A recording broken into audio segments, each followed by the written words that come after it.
All right. Freak time. So, Tim accurately predicted on last week's show Motherfuckers. what was going to happen when we left the studio. Tim said, as soon as we leave here, the news going to break that Dame has been traded. And we're going to have to wait a whole week to react to it. And indeed, we did. Now, Dame got traded, like Tim said he would, to a team that we were kind of shocked about. As mentioned, it's freak time in Milwaukee. Not all. No, Eric, I mean, yeah, you talked about it 2 weeks ago. 2 weeks ago? Yeah, So 3. basically, is listen to Take 5 and we're going to tell you what's going to happen. Because last week, Tim told you when the trade was going to happen. The week before that, I told you where he was getting traded. He did. We may have sources. Not the wink. Yeah. I was going to say, we're seeing the Matrix. Like, Oh, boy. read the news cycle and then read between the lines of sources and different reports. The Portland Trail Blazers traded franchise cornerstone Damian Lillard to the Milwaukee Bucks. Yes, in that 3-team trade, the Bucks got Damian Lillard. Mm-hmm. Portland got Drew Holiday. Dang, Drew. I'm gonna miss my mans. Mm-hmm. Pour a little out for the homie Drew. DeAndre Ayton went to Portland as well. To Manny Kamara, who's a second round draft pick from this year. And they also got a first from Milwaukee and then 2 future pick swaps. Phoenix got Yusuf Nurkic. It's like, who is Justin? Grayson Allen, Nasir Little, and Keon Johnson. So that 3-team trade went down. I said, what? Are you for real? We really got Dame? And everybody, of course, said, well, Drew is not going to stay in Portland. They like their young guards. They're going to flip him somewhere. Then Drew Holiday was traded to the Boston Celtics. Anywhere but there. I know. For Robert Williams, Malcolm Brogdon, Golden State 2024 first round pick, and then a Boston 2029 first round pick that's unprotected. Now, all that being said, that means the full haul for Dame at this point is Plus Nurkic and all the other people. Right. So Portland got back for Dame DeAndre Ayton, Robert Williams, Malcolm Brogdon, Tamani Kamara, 3 first-round picks, and then 2 pick swaps. And they still might flip Brogdon again. That's a haul. Imagine if they did this shit 2 years ago. He might not have been in Milwaukee.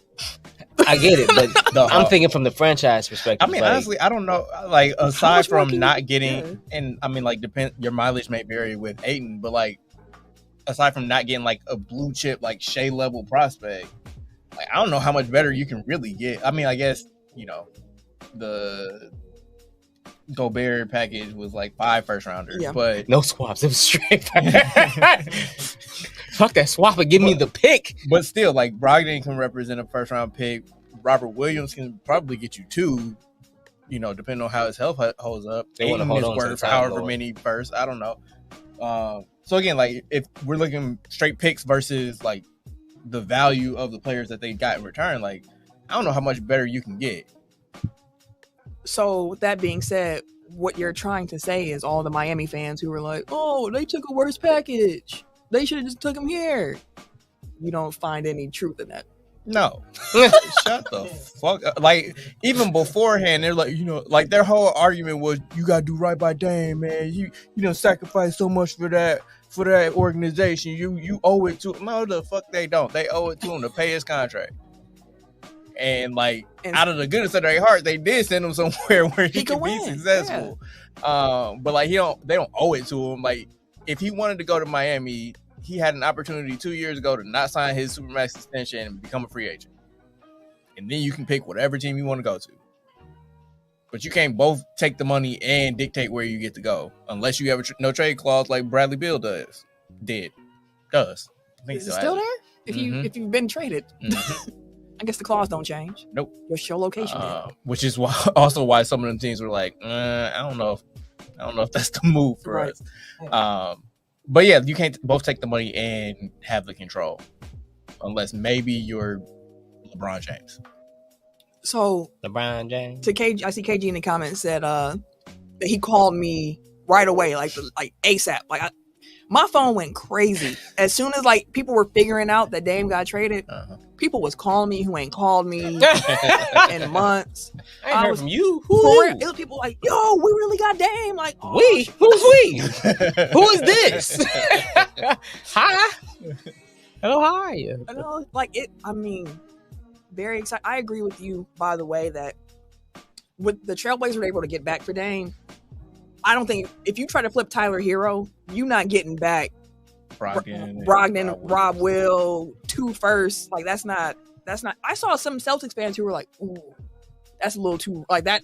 That was kind of rich. Same like, thing that we said when we first got him. No, I don't think. I mean, there was some Bucks fans who were like, "That's a lot," but most fans, I felt like were kind of like, "Wow, we got Drew Holiday." Like I've seen more of like, "Ooh, we let Rob Will go." Ooh, we let all first go. I guess we can recoup draft picks, but like that's kind of pricey. I don't know. I think I might have rather had Rob Will than going out and getting Drew Holiday. Like, because the question is, who's gonna stop Giannis on that team? Well, I mean, like, no, we gonna act like talking. We gonna get there. But I mean, I guess like if you look at Boston's offseason in the aggregate, like my thing is always like people are so reactive to the last thing that happened. It's like you kind of got to look in totality and going out of Boston, like not even counting the picks, but like just the players that are off their team from last year is Marcus Smart, it's Grant Williams, Rob Williams, Malcolm Brogdon. That's 4 of their top 6, 7, and 3 of their top 3 defenders to defend Giannis. Top 7 for sure. And they're bringing back in Porzingis and Drew, which are better players than any of the people on that list. Well, Drew is better than Marcus Smart, and Porzingis last year at least was probably on par with what Rob Williams gives you. But just in different ways. Yeah, just in different ways. He's a better shooter from the outside. But again, like we can quibble like what their strengths and weaknesses are, but like overall, like I think that that's a slight upgrade in talent. But you also lose Brogdon. You also lose Grant Williams. So, like, on balance, it's like you got better, but you gave up depth. Mm-hmm. And unless you have some depth that's coming up behind that, you got 6 good players that I look at right now and be like, okay, they can play in the playoffs. Maybe they use the regular season to get those people up to speed. Right. But as we are looking right now, like, I don't know if they necessarily got better from last year. I think that's fair to question because when you look at their summer, like you said, losing Marcus Smart, we were all like, ooh, like you're losing a focal point of your point of attack right here. Like that's tough. And then they get Drew Holiday and you're like, well, that cancels that out. Like they're not perfect one-to-one players. They're not the exact same player, but a lot of the things that you counted on Marcus Smart to do defensively, Drew can do for you as well. Like he is going to get at it. And honestly, the question with not having Rob Will, with Rob Will there, you were saying, let's see what Porzingis might be able to do, as a primary big. But you had other options in case, matchups didn't work out. Health. I mean, Rob Will also had the health issues as well. So you got that piece of it, and then you get rid of Rob Will, and now it's like, okay, so y'all bigs is 37-year-old Al Horford and Kristaps Porzingis, who Al puts up a fight with Giannis for sure, but the primary defenders of Giannis, Grant Williams, is Marcus Smart, which is so funny to say, but it's the case. So you take them out and say, well, who's going to stop Giannis? And then my other side of me goes, well, if you're going to have a center as soft as Porzingis behind you defensively, I'm saying soft defensively, with slow feet. So if you're doing pick and rolls, someone who you're trying to attack, you couldn't ask for a better point guard to have than Drew Holiday, somebody who can at least try to make up and maybe not let them get past the perimeter in the first place to get to the rim. Exactly. To fight. And then you got Derek White, who was also a dog on defense. So, like, they have the perfect point guards to pair with Porzingis in that case. Yeah, defensively in that case. But, like, is that what you want to bank on? And then you lose depth. And I understand playoff rotations are shorter. You're only going to go 7, maybe 8. But having 6? How does that play out? We're going to have to see. And that's part of what makes this so fun to me, because when you look at the Bucks with Dame, yes, the Bucks lose defense. Absolutely. You cannot. Dame is not Drew on defense. But he's progressing. He said he's been working on it. And and I don't think that Dame's actually like a super negative defender. Like he's serviceable enough.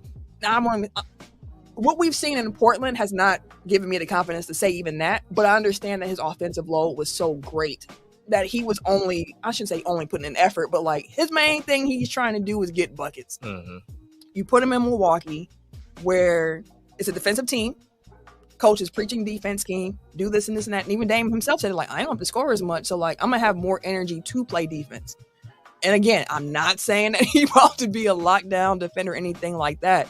But it's going to be interesting to see how the scheme makes up for it. And kind of the inverse of Boston, behind him, he has Giannis and he has Brook. So it's like okay, well, if they do get past me, I got the big fellas behind me who can help clean that up. So, like, it's going to be a really interesting dynamic stylistically, especially when these two teams play each other. And I can't wait to see Freak Time on the court because I just don't know how like, every time the pick and roll, which, of course, because, that's the basis of NBA basketball. Like, Dame can pull up from 40. I just don't like even thinking through, like, the process. It makes me so giddy. What the fuck do you do? How? Like, how do you That's stop where I him? wanted to again, get like, you got to pick up Dame damn near the time he come across half court. Correct. Which means that if they bring the screener up and it's Giannis, or God forbid they run like a double pick and roll where it's Giannis and Brook, and you got to navigate that fucking quagmire without losing touch on Dame. You got Chris over here. You got Chris over on the side. You got Brook, who's either popping or rolling. You got Giannis, who's going as a freight train down the. What the fuck do you do? It's difficult. It's going to be difficult. And that's why, like, I'm not all that concerned offensively what the fifth starter does, because all I need you to do is stand in the corner and at least be willing to take corner threes. Play some defense. Play some damn defense. That's what I'm saying. Like, offense, I don't care what you do. It could be fucking the Nazis out there, and they not gonna guard them. But guess what? Like, you still have the advantage because, like, so many people are focused on Giannis and Dame running pick and roll, and then staying home on the other two shooter. Like, good luck. And that's then all you I'm have saying. Chris over there. Just he can still create his own shot. He's he a can still third go get his option own. now. Chris gonna be chilling.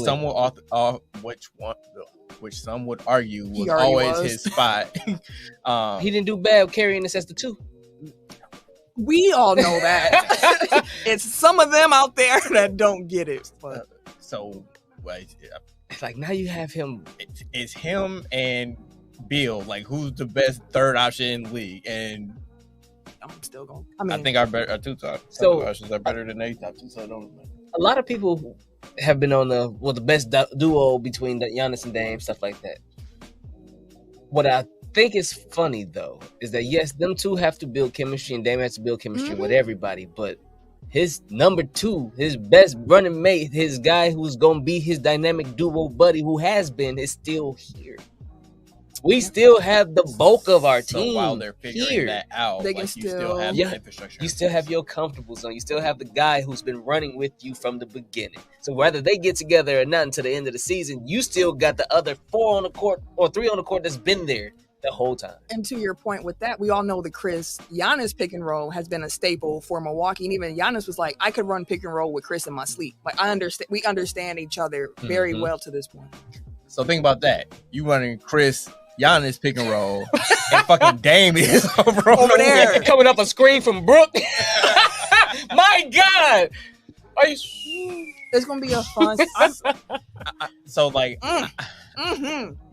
Why there are the court? two, like, obviously Giannis and Dame, like, they're the top level dudes, so they're always going to get the attention. But, like, what it comes down to for me is Chris has to be Chris still, and the coaching staff. Yeah. Like, we don't know what we have in Adrian Griffin, like, in the coaching staff that he's built. It helps that Terry Stotts is on his bench, who was Dame's coach for the first 9 years of his career. With Pat and Robin, who were also in Portland with Dame at some. Not that Robin's gonna get a lot of playing time, but it's that comfort. Like, you know, somebody here. Familiarity. Like, if anybody knows how to use Dame on offense, it's Terry Stotts. But, like, we need to make sure, like, we need for them to prove that they're up to the task of being creative. Like, I don't know how creative you gotta be, just like run pick and roll. But like, you still need the because I don't, like, no knock on Bud, but like, his offense wasn't all that creative. And no, it was not. It's like, I would have some trepidation because it's like, oh, it's not the system. But like, I don't know what Adrian Griffin's offense that's the is. surprise. I don't know what his defensive philosophy is. Like, I don't know if they're still running drop, which I was kind of like, I get it. Dame just got here, so like, all the questions are going to be about that. But I feel like watching those media day interviews, it's like, can y'all ask about like scheme? Can you ask about the fifth starter? Can you tell me like, Giannis and Chris both had offseason knee surgeries? Like, what's up with that? Like, it was all Dame, which again I get, but it's like, come on, give me something. I'm glad that this happened like the week before training camp, because it's like, we just roll the ball out. Let's see what's up. And I was definitely on I didn't finish all my catching up on interviews from today, the first actual training session. And Campaign, who also just recently signed with the Bucks as a backup point guard, he was talking. He's like, "Hey man, listen, this is different. Like it's different. Like I've been on team. Like I was in Phoenix, and it was about trying to get back to the finals. That's what we want to get back to it. He's like, here, it's not about getting back to nothing. It's about getting another one. He's like, and that's a different shift. Like everybody here is like laser focused on one goal. And he's like, you don't always have that on a team. He's like, but it's like business. And apparently Adrian Griffin had them out there running. He was like, I believe in scrimmaging. Get out there and run. Like I can learn so much from just watching how y'all play and kind of figure some things out. So apparently today, out of scrimmaging against one another, they had a one-on-one tournament. Giannis won, of course, as you would think. And they mentioned that Chris was limited today. I did see that. Which he was like, he's like, run one built in a day. We just trying to make sure we good. He had off-season, surgery, and we just making sure. But he was out there shooting and doing things, just not in the scrimmaging. So I can't wait for the season to start. We got preseason basketball on like Saturday the 8th is the first game. Sunday, the first preseason game, and I'm going to be tuned in. Some comments that we've gotten. Shit, we got to scroll up. We behind. No, I was looking at them. Okay. We good. People were agreeing about Boston defense being gone. No more flopping. They gonna still flop in some way, some form. KG. Wait, I do not agree with the defense is gone. Like they still got defense. It's just not in the front court. They lack the depth. Yeah. The depth. Like and that was the point I was getting to, is that I don't think they have as much optionality as before. Like they aren't as versatile because they don't have as many options to throw at things. But like the players that they do have are interchangeable, so they can still switch. Damn it, 1 through 5. Because you throw out a Drew, White, Brown, Tatum, Horford lineup. It's still formidable. Yeah, like it's gonna be some defense being played there, and it's gonna be some switching, and they're gonna make your life difficult. And Derek White can shoot. And he's a defend, like he's a two-way dude. Like it ain't gonna be easy. I don't want people to think that. When I was talking about like, I don't know if they necessarily got better. It's like you had to make a trade-off. It's like talent for depth, which is the same bet that the Bucks are taking. Yeah, it's like, hey, like, not that Grayson's in great shakes, but like that's still depth. Like that's a starter from the last 2 years that you've had. Before we move on to discuss just with these trades, how it changes the power landscape in each conference, I want to play a clip from Media Day with Giannis. Okay. Because if you let the national media tell you, Giannis been out the door. This has been a summer of Giannis saying things that he ain't never said it like this before, and they need to really pay attention. And we've been here on Tech File saying, chill. This is what Giannis is always. This is what he was saying before. No, this time is different. Giannis was asked. Giannis himself was asked about this while he was playing Uno with a correspondent from WTMJ4. And I'm just gonna play this clip. It's 2 minutes, and I need y'all to hear every single word of it. It's not the clip that y'all seeing on social media now about him saying it's not about the money. It's about a lot of fucking money. It's not that clip, because even though he meant that. That's funny. I need y'all to hear. People apparently it's from Zlatan. Ibrahimovic? Yeah, he got it from him. Apparently, like, people are saying, well, he was kind of joking, so I'm not taking that seriously. So I'm going to play a clip where he's not joking, and he's just talking about his contract, and then we can continue to move on. So let me get my volume right. Here we go. You've mentioned many times today, to reiterate the point, you're committed to the city of Milwaukee as long as they are committed to winning, and the team here as long as they are committed to winning. There's about 17 cameras in front of us. Do you want to just say that one more time so people can stop with the headlines that you're leaving? I keep on saying every single year the same thing I've said for a lot of years now. And I think that every time that my extension comes, it's close, people take it and blow it out of proportion.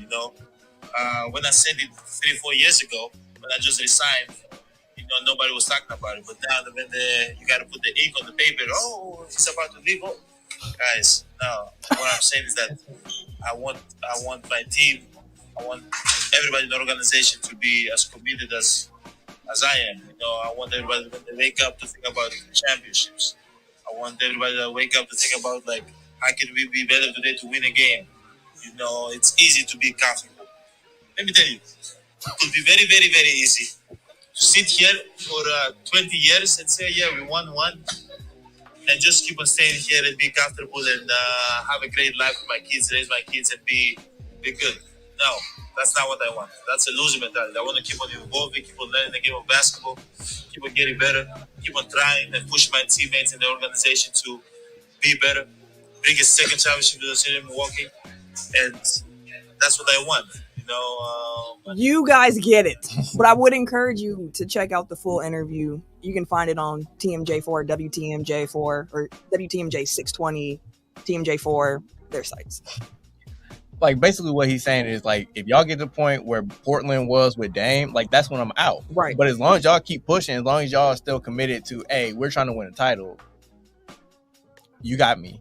So all this consternation over, he's, the important part is if they win. It's he's not saying we got to win a championship every year. What he's saying is we got to keep pushing for a championship. And if I don't feel that commitment from the front office, the coaching staff, my teammates, I'm going to bounce. If y'all come to me talking about, hey, actually, the core is aged out, we need to rebuild. He's like, no, I'm not going through a rebuild. You better figure it out. Trade for somebody and bring me some more help. But I don't have a problem with that. It's because me either. God damn it, they are leveraged to the hilt. So it's you better ride it out as long as you can. That's the thing about trading picks so far out in the future, and that's why LeBron was always I don't give a fuck about draft picks. It's because it's that gives you the incentive to keep pushing, because then you can't just eject and be oh well, we'll just tank this year and get a top 5. No, you don't. You ain't the got Bucks that. have no avenue to get the number 1 pick through 2030. Nope. Even if they bottom out and they win the lottery, it's going somewhere else. Mm-hmm. Let me get that real quick. Right. And that's what when you have a super, that's the thing about team building that I think some people miss, where it's every team not going to be in the same stage, but when you're in a certain stage, you operate a certain way. Mm-hmm. And the Bucks are in a championship window stage, which you saw with LeBron. We're going to make some trades. We take these picks. We're going to every year try to get this roster to a spot where we think, and them picks.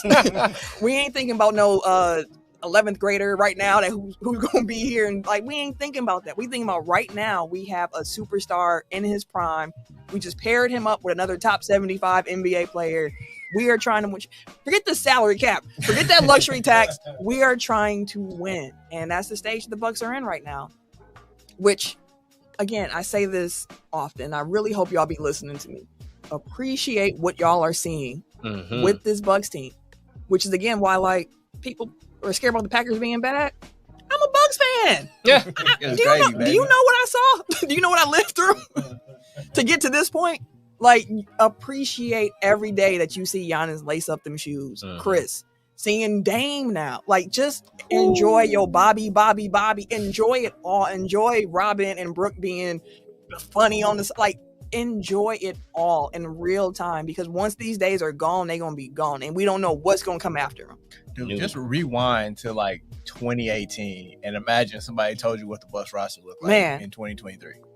You can go back to old tech files.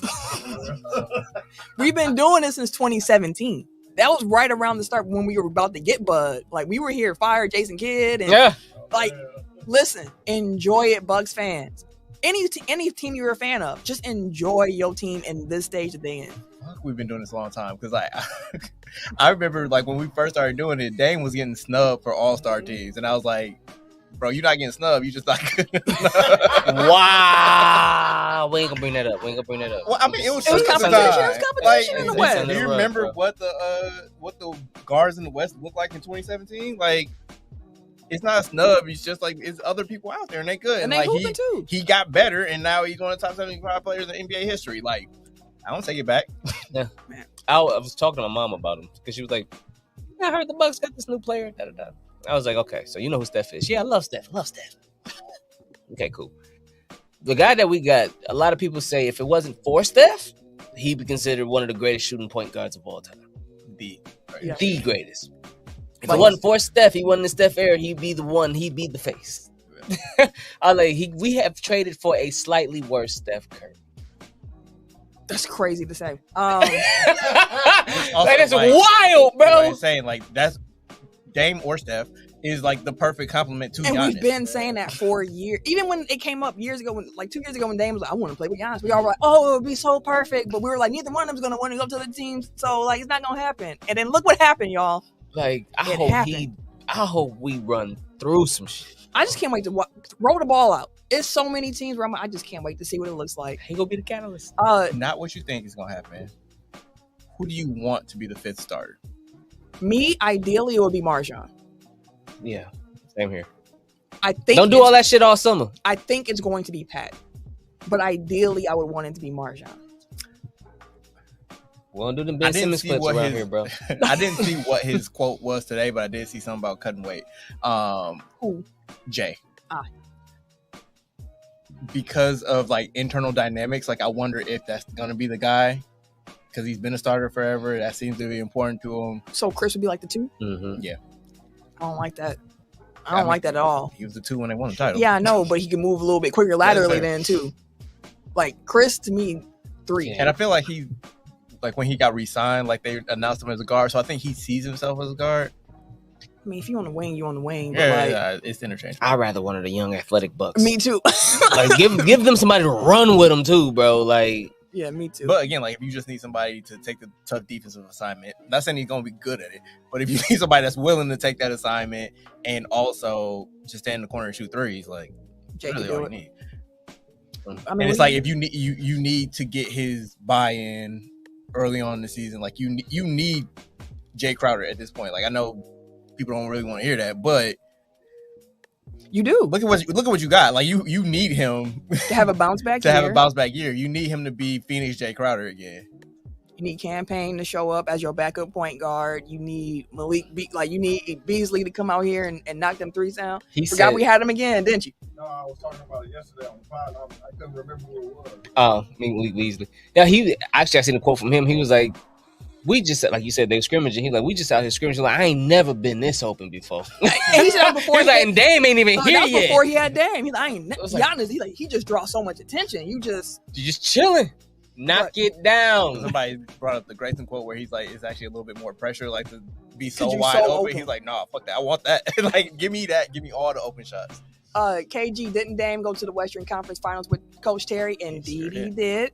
Shell says it's been a long time coming. I'm loving all of this. Because listen, I know you was down in the red and green. Like, I remember. Like, it's been a journey.